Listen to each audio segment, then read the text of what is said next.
చూస్తూ ఉంటే పండగంతా మీ భార్యాభర్తల మధ్య కనిపిస్తోంది. పసుపు కుంకుమ రంగుల్లో బ్రైట్గా వెలిగిపోతున్నారు. జనరల్లీ మిమ్మల్ని ఎప్పుడు చూసినా పెయిర్ కలర్స్లో చూస్తాం, ఈసారి ఇలా సెట్ చేశారు ఎందుకు మధు గారు? అంటే ట్రెండ్ మారుస్తున్నాం, ఆ ట్రెండ్ కొంచెం అలవాటు అయిపోయింది కదా. సో మళ్ళీ ఇప్పుడు కూడా చూడండి మై జరీ మ్యాచ్ అవుతున్నారు ఈయన. సమ్వేర్ కాంట్రాక్టింగ్ కాంట్రడిక్షన్ ఉంది, అట్ ద సేమ్ టైమ్ ఆ కాంట్రాస్ట్ ఉండి మ్యాచింగ్. పసుపు కుంకుమ. అవును. సో బాగుంది. మిమ్మల్ని ఇద్దరిని విడివిడిగా స్క్రీన్ ప్రెజెన్స్లో చూసాం, అంటే సినిమాల్లోనూ ఇలా. కానీ ఇద్దరు ఒక పాటలో కలిసి కనిపించను, ఆ వెనకాల వాయిస్ బాగా మానేసే అని చాలా చక్కగా అనిపించింది. నిజంగానే గోదావరి ప్రాంతాల్లో ఒక క్యూట్ కపుల్ని చూసిన ఫీలింగ్ వచ్చింది. ఎక్కడ షూట్ చేశారు, ఎలా సాగింది ఈ ప్రయాణం? ఇది షూట్ మొత్తం భీమవరంలో జరిగిందండి అది. అండ్ యాక్చువల్గా ఇది ఈ విష్ణు మంచు వాళ్ళ ప్రొడక్షన్ అది. ఓకే. ఏవా మ్యూజిక్ అనేది. ఓకే. అది యూట్యూబ్లో ఒక మ్యూజిక్ ఛానల్, ఒక మేబీ లైక్ ఏమంటారు షార్ట్ మూవీస్ కానీ లేకపోతే వెబ్ సిరీస్ కానీ అది ఒక వింగ్ స్టార్ట్ చేయాలని తను ముందు నుంచి కోరిక. సో నాకు పాస్ట్ 6 monthsగా నాకు అప్పుడప్పుడు చెప్తూనే ఉంటాడు ఇది ఎలా రన్ చేయాలి. సో దాన్ని నేనే టేక్ ఓవర్ చేసుకున్నాను, సరే చూద్దాంలే అని. ఓకే. బట్ యాక్చువల్ ప్లాన్ అయితే కొత్త వాళ్ళని పెట్టుకొని చేయాలనుకున్నాం. సో టీం వచ్చేసి అది జరుగుతుండగానే సాంగ్ బాగుంది, మీరు చేస్తే కొంచెం కిక్ స్టార్ట్ ఉంటుంది అడుగుతుండారు. సరే ఫస్ట్ రెడీ చేయండి, తర్వాత చూద్దామన్నా నేను. తర్వాత రెడీ అయిన తర్వాత నాకు సాంగ్ బాగా నచ్చింది, ఒక ఐడియా వచ్చింది, సరే చేయొచ్చు అని చెప్పి సరే చేస్తాను.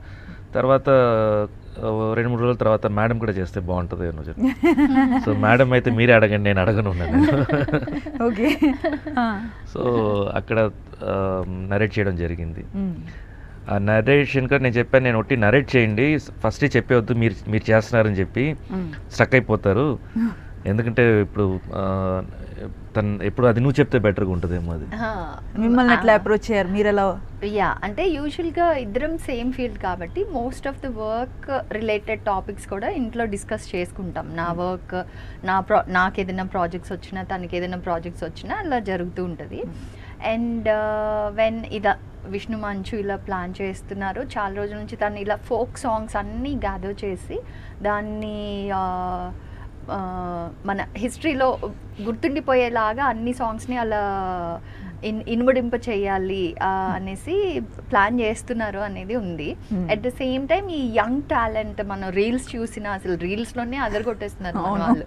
సో వాళ్ళందరూ అంత టాలెంటెడ్ ఉన్నారు, వాళ్ళందరికీ ఒక ప్లాట్ఫామ్ కూడా ఇచ్చినట్టు ఉంటుంది అని ప్లాన్ చేస్తున్నారు. అండ్ విత్ యూట్యూబ్ ఈయనకి కొంచెం ఎక్స్పీరియన్స్ ఉంది కాబట్టి సో ఆ డిస్కషన్లో సరే ఈయన అది లీడ్ చేయడం స్టార్ట్ చేశారు. కాన్సెప్ట్ ఫస్ట్ సాంగ్ అనుకున్నారు, ట్యూన్ సెట్ అయింది, తర్వాత లిరిక్స్ అనుకున్నారు, లిరిక్స్ బాగా సెట్ అయ్యాయి, దాని తర్వాత కాన్సెప్ట్ స్టోరీ ఇలా అనుకున్నారు. అవన్నీ సెట్ అయ్యేటప్పుడు నాకు ప్రోగ్రెస్ చెప్తూ ఉన్నారనమాట, ఇలా అవుతుంది అనేసి. దెన్ ఇలా నన్నే చేయమని అడుగుతున్నారు అంటే దెన్ ఓకే బాగానే ఉంటుంది అనేసి అనుకున్నాను నేను. ఈవెన్ ఫస్టే మనకి కిక్ స్టార్ట్ కావాలంటే it will be very good అని. దెన్ మేము ఒక కాన్సెప్ట్ అనుకున్నాము, నాకు I'm sure about the concept, నువ్వు ఒకసారి విను అన్నారు.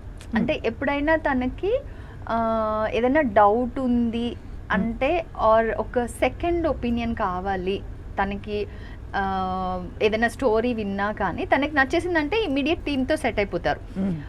ఎక్కడన్నా కొంచెం డౌట్ ఉంది ఆర్ సెకండ్ ఒపీనియన్ కావాలి అంటే మధు ఒకసారి వింటామంటారు. ఆర్ రెక్కీ లాంటి సిరీస్ అయితే నా పర్మిషన్ కోసం నన్ను వినమంటారు, బికాస్ నాకు కొన్ని సీన్స్ లైక్ దాట్ కదా. సో మధు ఓకే చెప్తేనే చేస్తానని చెప్పారు. సో అట్లాగా దీనిలో అలాగే అనుకున్నాను, జస్ట్ ఒక కాన్సెప్ట్ నాకు ఎక్స్ప్లెయిన్ చేస్తున్నారు అనుకున్నా. దెన్ ఆయన చెప్తూ ఇలా ఓపెనింగ్ షాట్ ఇలా ఉంటుంది, పుంజు పెట్ట ఇలా ఉంటాయి, తర్వాత మీ కాన్వర్జేషన్ జరుగుతూ ఉంటుంది, అదంతా చెప్తూ అదే క్యారెక్టర్స్ రాజు రాధా వీళ్ళు ఇలా ఉంటారు అని చెప్తూ మీరు మార్కెట్కి వెళ్ళి కూరగాయలు తెస్తారు అప్పుడు ఏంటి నేను మార్కెట్కి వెళ్ళి కూరగాయలు తెచ్చడం ఏంటి అంటే అప్పుడు ఈయన వెంటనే నిన్ను కాన్సెప్టే కదా చెప్పమన్నా మీరు అని ఎందుకు చెప్పావు దెన్ అలా నన్ను ప్లాన్ చేస్తున్నారు, అందులో నన్ను లాగబోతున్నారని అప్పుడు అర్థమైంది నాకు.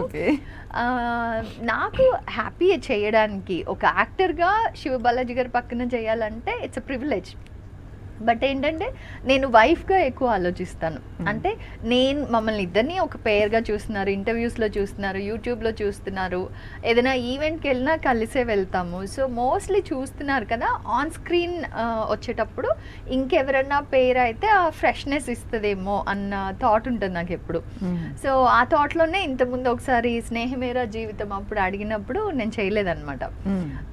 చేయలేదంటే వద్దు అని నా ఒపీనియన్ నాకు ఉండింది, ఎవరైనా చేస్తే ఇంకా ఆ పేరింగ్ ఆ ఫ్రెష్నెస్ బాగుంటుందేమో అని. అప్పటి నుంచి ఇప్పుడు దాకా దాని గురించి నన్ను సతాయిస్తూనే ఉంటాను, నువ్వు చేయలేదని. అందుకని ఇప్పుడు ఇంకా ఓకే సాంగే కదా, ఐ కెన్ రిస్క్ ఇట్ అనేసి people love us and I thought it will be positive అని ఇంకా ఐ సెడ్ yes.